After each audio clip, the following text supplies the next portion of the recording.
Mortal Kombat is one of the first prominent fighting games ever made, notorious for its brutality and its very complex story. Mortal Kombat 1 was the metaphorical reset button for the franchise to let new players come in and get to experience Mortal Kombat at its finest. So let's break down the story, the philosophy, the characters, and what the game did well and what it could have done better. And finally, is it worth still getting to play 2 years later? This is Mortal Kombat! Before we get into it, like usual, if you like this video, why not like and subscribe? It helps me a bunch, you know, the basic YouTuber thing. Now let's talk about the story. The story of Mortal Kombat takes place in two parts, the first being part 1 and part 2. The story follows a ragtag group of a few people, including one demigod, one celebrity, 2 farmers, 3 ninjas, and an ex-Yakuza member.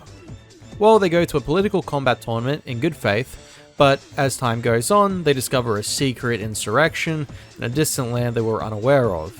And to top that off, they also discover other timelines. So let's analyze the characters and the philosophy woven throughout the story. A bit thick in the head, perhaps, but they are ready. His eyes are glowing. To start off this analysis, it seems fitting we start with the 2 characters we first meet, that being Raiden and Kung Lao. Now, they are not biological brothers, but they share a brotherly love. That is very easy to see. And just like real siblings, although they are very different, they have some very strong bonds. They are arguably some of the most interesting yet unique characters in this game.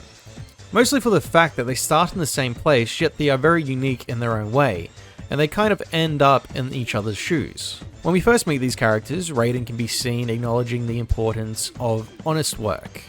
He is caring and does not show any sign of entitlement or desire for power. Unlike Kung Lao, who shows immense interest in becoming a warrior, a champion. He sees no glory in the simple life. We get to see a few scenes with the two, but the most notable is Raiden showing concern for the village, while Kung Lao doesn't think twice before accepting the invitation to go fight in this tournament. We can also see Raiden's humble appearance when it comes to the tournament. He continually shows passion and respect to those he fights, even when he's being treated less than ideally. But these scenes, although showing how these characters are different, also show the benefit of it. You can see this with how Kung Lao does not wait a second to stand up for Raiden when Raiden is disrespected. Throughout this story, we watch as Raiden gains more confidence and more of a belief in his own abilities, while Kung Lao gains some humility. They both learn and grow together. What in the actual fuck? Good evening. The second lot of characters we get introduced to is Johnny Cage and Kenshi. Johnny is a shallow Hollywood actor known for his action movies, while Kenshi is an ex-Yakuza member seeking to restore honor to his clan. They meet because Kenshi is trying to take his ancestor's sword that Johnny kind of bought. They fight, Johnny wins, and just as everything comes to an end, they meet Liu Kang, who invites them to the tournament. Johnny's story is pretty simple. It's him going from a selfish ass to less of an ass. It is stated by his ex that fame had gotten into his head, and it's not hard to see. The guy is just massively self-absorbed. He doesn't have much respect for others, and throughout the story, it seems like he's going to stay the same. The only person who sees potential in him is Liu Kang. The moment in which Johnny changes is the moment in which Kenshi loses his eyesight. The sacrifice that Kenshi made and the horror and realization that Johnny was pretty responsible for this changed his perspective. From then on, he feels a lot of responsibility towards Kenshi. He spends a lot of time looking after him and refusing to leave him behind. As time goes on, we can see that Johnny has guilt but starts to actually really care about Kenshi. And by the end of the story, Johnny mostly just becomes less self-absorbed. He cares about the people around him. Kenshi was the first, and as time goes on, he realizes that he really does care about the other people he's with. I mean, he's still definitely self-absorbed in a lot of ways, but it isn't the only thing that matters to him anymore. We can see this with the fact that he made a decision to take a step back from being the main character in his movies, and instead decided to direct his own movies, taking a step back from being the main center of attention. Kenshi's story is about honor and trying to redeem oneself. Throughout the story, his sole goal was to retrieve his ancestor's sword to restore honor amongst his people, and hopefully get the few who are still stuck in the Yakuza out. His character was paired with Johnny to kind of show the difference between honor versus selfishness. It's a deliberate contrast. His character shows that redemption is possible with enough struggle and sacrifice, and he definitely makes some sacrifices. However, him making these sacrifices, losing his eyes, is what ultimately brings Johnny around to his side, which leads to Johnny giving up his ancestor's sword to him, and thus giving him the ability to then connect to his ancestors. The moment that he became one with Sento is the moment in which, even though he was blind and couldn't see, he refused to stand down while his friends were killed. In that moment, he probably couldn't have done much, but he still did something. And that's kind of what his character represents. The willingness to do something, even if it seems impossible. Victory will bring us glory. Glory? We fight for duty. The three ninjas are usually the most overlooked characters in Mortal Kombat, which is a little weird seeing Scorpion has been on the cover of nearly every Mortal Kombat game. Despite this though, Mortal Kombat 1 does a really good job fleshing out these characters and reimagining them. The first being that Smoke is back, and is that Yuri? The only way in is over the walls. It is! Seriously can't get away from this man. Anyways, Smoke is the adopted brother of Scorpion and Sub-Zero. Sub-Zero is leading the clan and he took over after their father died. They work for Liu Kang basically, and they are sent on a mission to destroy some soul-stealing sort of devices from the big bad. While on the mission, Sub-Zero slowly starts to show his true colors. He is arrogant, condescending, and has a superiority complex. He wants to make his clan a force to be reckoned with, while Scorpion and Smoke want to carry on their father's legacy of serving the people of Earthrealm. Sub-Zero repeatedly dismisses their thoughts as he is their leader and they must follow his lead. That's what he thinks anyways. He constantly tells Smoke his thoughts and opinions don't matter as he isn't blood. All these traits of Sub-Zero is what leads to him betraying Scorpion and Smoke in the end. He had already betrayed their father by letting him die so he could take his place, so this was just another step in the process. Smoke and Scorpion escape, and we don't get to see Sub-Zero until Scorpion's wedding in the DLC. Something interesting to take note of is how Sub-Zero interacts with Liu Kang. Liu Kang mentions what he is meant to do is defend Earthrealm, and being the man who created this timeline, he knows it. However, Sub-Zero says something interesting. Can he not desire a different future? And Liu Kang mentions how it's his methods that are the problem. Sub-Zero believes he is doing the right thing like any good criminal. He justifies it to himself. He also goes from just a horrible person to sort of a monster when he is corrupted in the DLC. His ego expands even more as he refuses to help and decides to fight by himself. His greed and selfishness is what leads to him being imprisoned. For his brothers, they make the hard decision of leaving behind everything they worked for. A clan can basically be your family, and having to leave that behind is very tough. But one thing's for sure, they still at least have each other. You have chosen to defy peace. Then you have chosen war with a god. Liu Kang, the Fire God, the champion from a previous timeline who had the power of time to himself. He created this world and gave up his power to let himself be the new protector of Earthrealm. Unlike Raiden, who was corrupted by his position, Liu Kang had learned from the past to never seek godhood, which is what made him worthy. Although he is worthy of having that power, there's also a sadness in his situation. The people he talks to, the people who were his friends in the past timeline, are no longer them. They aren't his original friends. He's alone but knows a lot about these people, which can be seen with how he misspeaks when talking to Kenshi. He mentioned how he wished that his connection to the sword wouldn't come from him losing his eyesight again. Liu Kang in a lot of ways lost all of his friends and his family, the people he loved. But unlike some other people probably would have, he took it in stride and put his loss into creating something beautiful. And he doesn't take credit for it. He constantly dismisses it. The best example of this is when it's revealed that he created this timeline, and Sindel asks if he is her god and or creator, and Liu Kang just downplays it. He doesn't want to be worshipped, he doesn't see value in that. He also isn't afraid of sacrificing what he wants for the greater good, that being him giving up his demigodhood to become a full-fledged god again of time, just to save his timeline. However, in return for his sacrifice, he at least gets one good thing happen for him. he gets to see someone he once thought he never would again. So, that's got to be a consolation prize.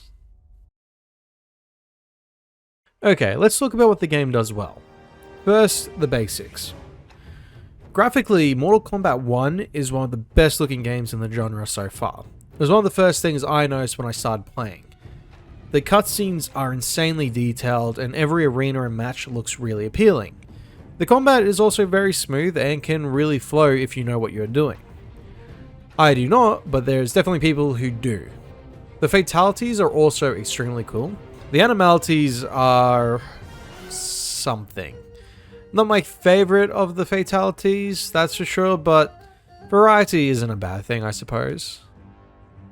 The humanization of Outworld and its people was something I really took notice of and really liked. One thing I always found interesting is in the previous Mortal Kombat games, Outworld was always portrayed as some form of hellscape. Kind of how it is in the Chaos timeline with Part 2. But in Liu Kang's timeline, we finally get to see how beautiful Outworld truly can be. There's more depth to it, and it's a culture, and not just some wasteland. Also, most characters aren't monsters in this timeline, and are actually decent creatures and or people. In Mortal Kombat 11, you could complete the towers, and kind of get to see what each character would do with the power that Liu Kang has. But now in this game, it's kind of confirmed that those timelines mentioned in Mortal Kombat 11 are actually kind of true. It means if you had a favorite character from the previous games, then you kind of get to know that they did get what they wanted in some way, which is kind of nice to think about. Speaking about the towers, this game also does the same thing where you can kind of learn what happens to the main characters after the story. The cutscenes can be used to wrap up the story a little bit more of a character who didn't get as much screen time or of a conclusion.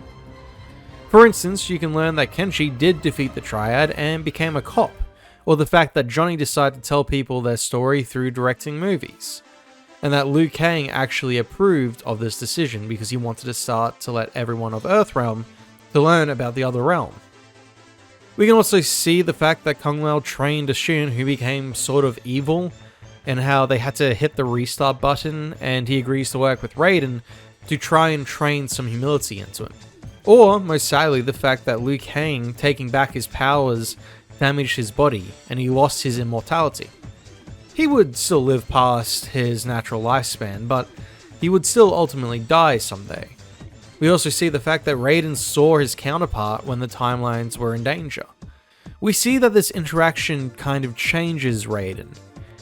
He feels like that although his previous incarnation might have had a lot of rage and danger to it, that maybe it was slightly justified, and if he can learn to control it himself, he could be more useful. But that can be a very dangerous mindset. Whatever your favorite character is, you get to see how their lives turned out after the main game. It is also a good reward for players who are dedicated to learning the moves and skills of each character.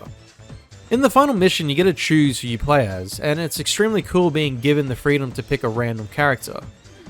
I picked Liu Kang as he's been my main for the last couple of games. Despite this though, I like the fact that you get to choose whoever you want to play as in the final battle. The story of a Mortal Kombat game isn't its most dominant selling point.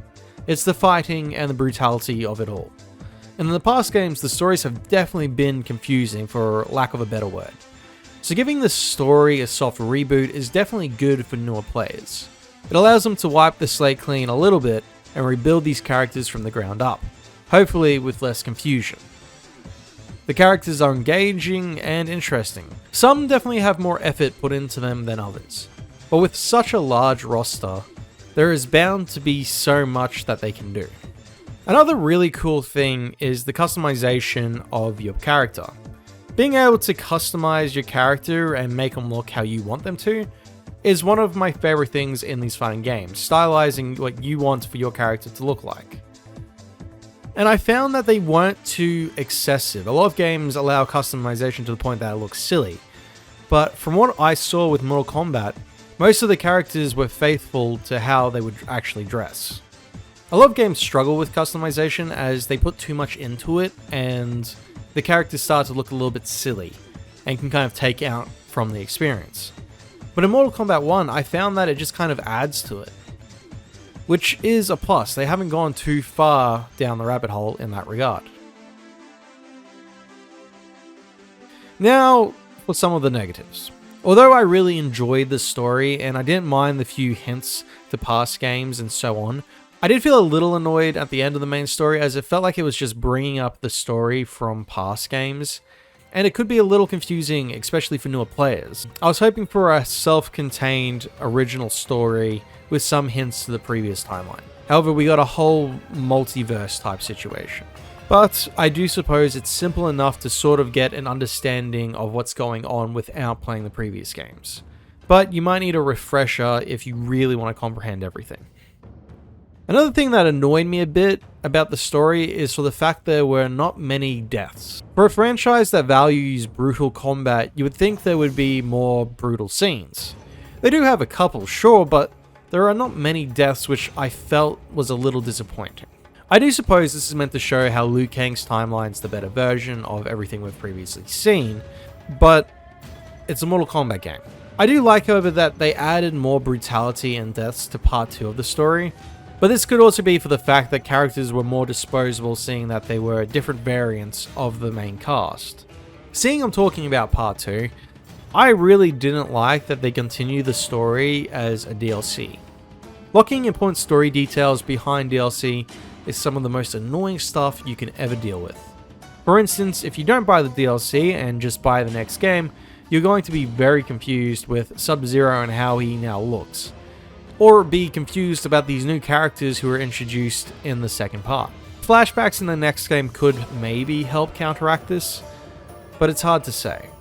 Another small issue, very small might I add, is the fact that in the final mission in part 1, where you basically get to pick whoever you play as, because you're playing as a unique character, I found that you would kind of finish a fight, the cutscene would play, and then you would have to wait for a loading screen to finish.